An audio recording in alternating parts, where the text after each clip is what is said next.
Bonjour à tout le monde, ici Jean-Claude Sely, guérisseur magnétiseur en Suisse. Aujourd'hui, nous allons parler de la signification du soleil dans certaines cultures. Et tout d'abord, êtes-vous bien abonné à ma chaîne YouTube car cela me permet réellement d'avancer. Je vous en remercie. Merci aussi de liker ma vidéo, de la partager si elle vous a plu. Merci aussi de regarder les liens qui sont sous la vidéo. Et vous trouverez mon lien internet ainsi qu'un numéro de téléphone pour me contacter. Sans plus tarder, nous allons parler de la signification du soleil. Le dictionnaire nous en donne la définition suivante. Astre qui donne lumière et chaleur à la terre et rythme la vie à sa surface. Toutefois, si on regarde le symbolisme du soleil à travers les traditions et les religions, il revêt un caractère bien plus important qu'on ne le pense. Le soleil a de tout temps fasciné les hommes qui l'ont vénéré. Maintenant, si l'on parle de la roue du soleil, le soleil a de tout temps fasciné donc les hommes. Dans les civilisations ancestrales, il est représenté par un rond pourvu d'un point en son centre. Ce symbole rappelle le cycle du soleil, du lever jusqu'au coucher. La roue du soleil vient de la sagesse des anciens. Elle représente les deux principes universels du masculin et du féminin, du yin et du yang, l'homme et la femme, qui s'unissent et deviennent androgynes, c'est-à-dire créateurs par la pensée, le sentiment, la volonté et l'acte. Et par leur acte, ils apportent l'amour, la bonté, la dignité ou alors la bêtise, la destruction, le néant. Pour nos ancêtres, le soleil était symbole de la vie, de la conscience supérieure. Quand il n'est plus là, tout disparaît, plus rien n'existe car on ne voit plus rien. Et quand il est là, tout apparaît et l'on peut se diriger. Le soleil était le symbole de la conscience et l'absence de soleil était symbole de l'homme qui n'est pas fixé, qui rêve, qui ne voit pas la réalité des choses, baignant dans des illusions. C'est cette sagesse de la roue du soleil qui éveille l'homme à la conscience supérieure et de la roue des illusions qui l'enferme dans un monde mort. La roue à 4 branches que l'on nomme dans les écoles des mystères la roue du soleil est l'un des symboles universels les plus anciens et les plus répandus qu'il soit. Depuis la préhistoire, il fut vivant dans beaucoup de peuples et de traditions. On retrouve cette roue des 4 éléments dans la roue de la médecine des Amérindiens, qui est un cercle avec une croix à l'intérieur.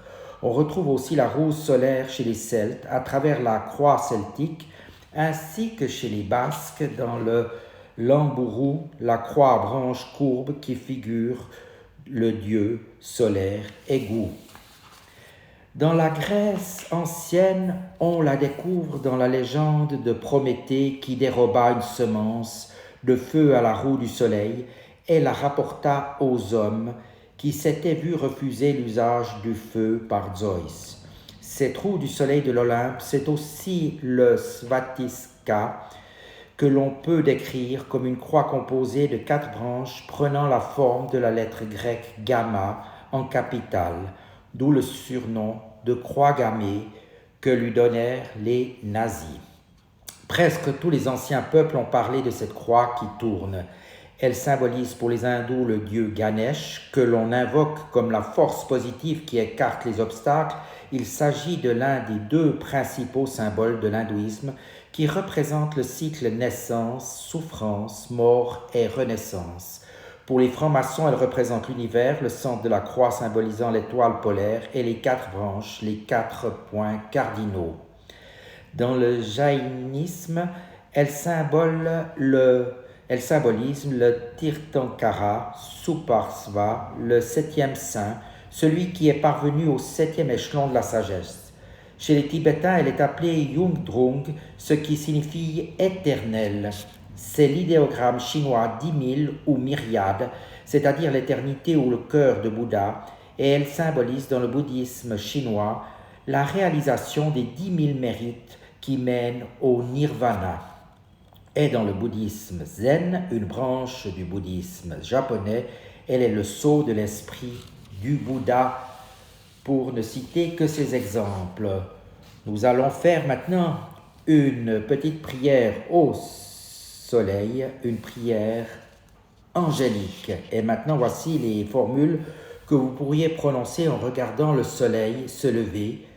Attendez le premier rayon et avec amour, prononcez en vous-même ou à voix haute ces paroles. Comme toi, soleil, tu te lèves sur le monde, que le soleil de la liberté, de l'immortalité, de l'éternité, de la vérité se lève dans mon esprit. Comme toi, soleil, tu te lèves sur le monde, que le soleil de l'amour et de l'immensité se lève dans mon âme. Comme toi, soleil, tu te lèves sur le monde, que le soleil de l'intelligence, de la lumière et de la sagesse se lève dans mon intellect.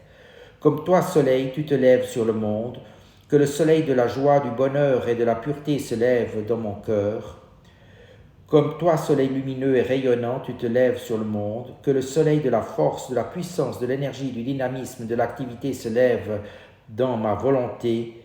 Et comme toi, soleil lumineux, rayonnant et vivant, tu te lèves sur le monde, que le soleil de la santé, de la vitalité, de la vigueur se lève dans mon corps tout entier, comme c'est maintenant le cas.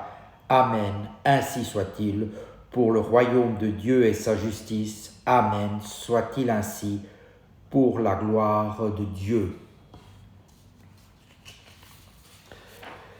Le symbole soleil en Égypte, qui est le dieu du soleil. La mythologie égyptienne a érigé Ré, dieu du soleil, comme le plus puissant d'entre tous. Il adopte, selon la légende, 3 formes différentes. Képri, le scarabée, représente le soleil levant, Ré, le disque solaire, le soleil de midi, et Atum, vieil homme, appuyé sur son bâton, le soleil couchant. Chaque soir, la déesse du ciel avale Ré et le fait naviguer dans une barque céleste. Ce qu'il faut savoir, c'est qu'il y a plus de 10 000 ans vivaient en Inde 7 grands rois de lumière comme des demi-dieux qui régnaient sur la terre. On les appelait Orishis, ce qui signifie fils du soleil. Plus tard, les Égyptiens appelleront le père de toute vie Osiris, mot dans lequel nous retrouvons toutes les composantes phonétiques du nom Rishis. Voilà, nous allons faire maintenant une petite prière qui découle de l'Égypte antique au dieu Amon-Ra ou Amun-Ré. Les hymnes et les prières se confondent car la divinité est louée d'une manière traditionnelle, sous forme d'hymne, mais également priée en termes personnels. Louange à Amun, je fais des cantiques en son nom, je lui fais des éloges à la hauteur du ciel et la largeur de la terre. Je raconte sa force à celui qui navigue en aval et à celui qui navigue en amont. Attention à lui, répétez pour hommes et femmes, grands et petits, portez-le aux générations qui ne sont pas encore nées, portez-le aux poissons dans les profondeurs et aux oiseaux dans le ciel, répétez-le à qui ne le sait pas et à qui sait. Attention à lui, vous êtes Amon, le Seigneur du silence, qui vient au cri des pauvres. Quand je t'appelle dans ma détresse, tu viens me sauver. Donne le souffle à celui qui est misérable, sauve-moi de tout. Tu es Amon-Ré, Seigneur de Thèbes, qui sauve celui qui est dans le monde inférieur, car tu es celui qui est miséricordieux. Quand on fait appel à vous, tu es celui qui vient de loin. Amon-Ra signifie simplement lumière cachée. Amun égale caché et Ra, lumière. Amon-Ra, 2, est le dieu suprême de toute l'Égypte ancienne. Les Égyptiens le considéraient comme le dieu des rois et le roi des dieux. Il est le plus vieux et le dieu le plus vénéré de l'Égypte ancienne. Il est l'inapparent et il est le très apparent. Lui qui contemple l'intellect, il est aussi celui que voient les yeux. Il est l'incorporel, le multiforme, mieux encore l'omniforme. Rien n'existe qu'il ne soit aussi, car tout ce qui est, tout est lui. Et de là vient qu'il a tous les noms, parce que toutes les choses sont issues de cet unique Père, et de là vient qu'il n'a point de nom, parce qu'il est le Père de toutes choses. Amon-Ré, en créant le monde, se transforme en une totalité de dieux et de déesses, pouvoir divin, qui opère la création afin de maintenir le monde. Le panthéon complet est donc compris dans l'unicité. Merci de votre attention et à tout bientôt.